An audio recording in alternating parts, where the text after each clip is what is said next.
असाच आमचा एक फूडबद्दल टॉपिक होता, ज्याच्यावरती आम्ही बोलत होतो एवढ्या वेळ. ॲक्च्युअली मी 4 नाईट्स बेंगलोरला होतो, ज्यामध्ये विवीपुरम स्ट्रीट फूड म्हणून आहे, जिथे खूप साऱ्या कर्नाटकाच्या युनिक डिशेस भेटतात. तिथे मोस्टली मी 4 नाईट्समध्ये खूप म्हणजे जास्त जंक फूड खाल्लं आहे. जिथे तुम्ही त्या स्क्रीनवर बघू शकता मी किती प्रकारचं खाल्लं आहे ते.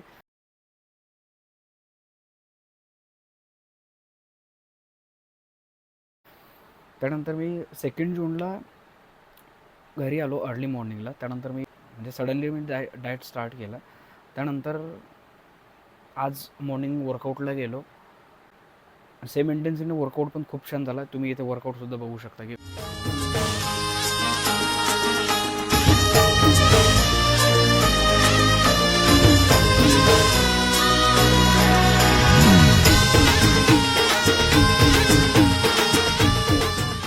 वर्कआउट झाला आहे. आणि आपण एक सिनेमॅटिक क्लिपसुद्धा बनवलेली आहे.